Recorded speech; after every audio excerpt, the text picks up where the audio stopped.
নমস্কার। আমাদের অমৃতবাণী চ্যানেলের পক্ষ থেকে সবাইকে জানাই প্রীতি ও শুভেচ্ছা।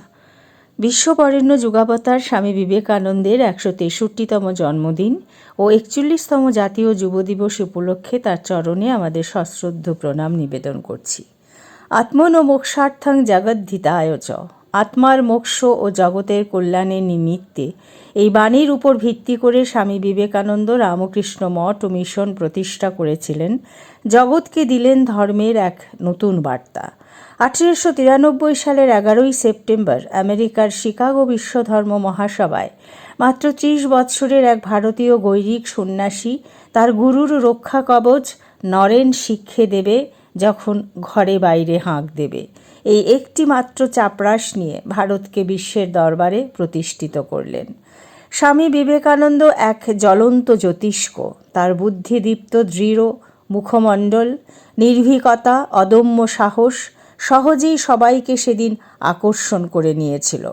ধর্ম মহাসম্মেলনে আগত বিভিন্ন সম্প্রদায়ের প্রতিনিধিরা যখন নিজেদের সম্প্রদায়ের শ্রেষ্ঠত্ব অর্জনে ব্যস্ত, তখন শ্রীরামকৃষ্ণের ভাবশিষ্য স্বামী বিবেকানন্দ জগৎকে দিলেন ধর্মের এক নতুন বার্তা। সেদিন শিকাগো ধর্ম মহাসভায় তিনি দীপ্ত কণ্ঠে বলেছিলেন, যে ধর্ম জগৎকে চিরকাল পরমত সহিষ্ণুতা ও সর্বাধিক মত স্বীকার করার শিক্ষা দিয়ে আসিতেছে, আমি সেই ধর্মভুক্ত বলিয়া নিজেকে গৌরবান্বিত মনে করি।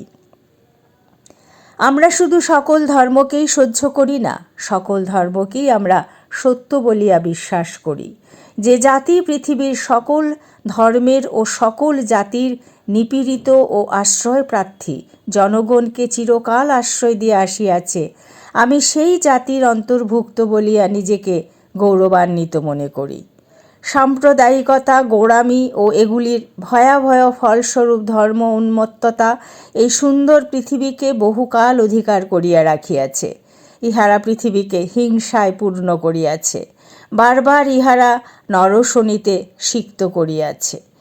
স্বামীজি ভারতবর্ষকে নিয়ে এমন একটি স্বপ্ন দেখেছিলেন, যাতে ব্রাহ্মণ্য যুগের জ্ঞান, ক্ষত্রিয়ের সভ্যতা, বৈশ্যের সম্প্রসারণ শক্তি এবং শূদ্রের সাম্যের আদর্শ মিলিত হয়ে এদেশে এক মহামানবের পূর্ণ পীঠস্থান রূপে পরিগণিত হয়। দুর্দশা তাকে ব্যথিত করেছিল, তবে তিনি আশা হারাননি। বলেছিলেন, ভারত আবার জেগে উঠবে জ্বরের শক্তিতে নয়, চৈতন্যের শক্তিতে। সুভাষচন্দ্র বসু তার রংপুর ভাষণে 30শে মার্চ 1929 বললেন, সমাজতন্ত্রের জন্ম কার্ল মার্ক্সের পুঁথিতে নয়, ভারতীয় সংস্কৃতিতেই তার উৎস ও আশ্রয়। সেই ভাব বিকশিত হয়েছে বিবেকানন্দের বাণীতে। স্বামীজি মানুষ তৈরি এবং চরিত্র গঠনের কৌশল ও উপযোগিতা সম্পর্কেও বারবার আমাদের দৃষ্টি আকর্ষণ করেছেন। বিবেকানন্দ বলতেন, man making is my mission.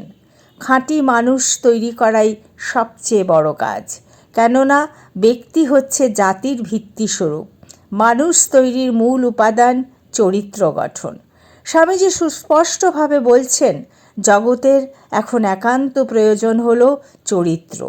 জগৎ এখন তাদের চায় যাদের জীবন প্রেমদীপ্ত এবং স্বার্থশূন্য। সেই প্রেম প্রতিটি কথাকে বজ্রের মতন শক্তিশালী করে তুলবে। তিনি বিশেষভাবে যুবকদের উদ্দেশ্যে বলছেন, আমার ছেলেদের আগুনে ঝাঁপ দিতে প্রস্তুত থাকতে হবে। এখন কেবল কাজ কাজ কাজ, ধৈর্য, অধ্যাবসায় ও পবিত্রতা চাই। তোমরা যদি আমার সন্তান হও, তবে তোমরা কিছুতেই ভয় করবে না, কিছুতেই তোমাদের গতি রোধ করতে পারবে না, তোমরা সিংহতুল্য হবে। স্বামীজির স্বাধীনতার 48 বছর আগে স্বামীজি রিজলি ম্যানর থেকে 30শে অক্টোবর 1899 মিস মেরি হেলকে এক পত্রে লিখছেন, ভারতবর্ষে কয়েক বছর ধরে চলছে ত্রাসের রাজত্ব। ব্রিটিশ সৈন্য আমাদের পুরুষদের খুন করেছে, মেয়েদের মর্যাদা নষ্ট করেছে। বিনিময়ে আমাদেরই পয়সায় জাহাজে চড়ে দেশে ফিরেছে পেনশন ভোগ করতে।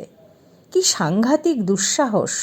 খোদ ইউরোপের মাটিতে দাঁড়িয়ে পরাধীন ভারতের শাসক ইংরেজদের বিরুদ্ধে স্বামীজি তীব্রভাবে আক্রমণ করছেন।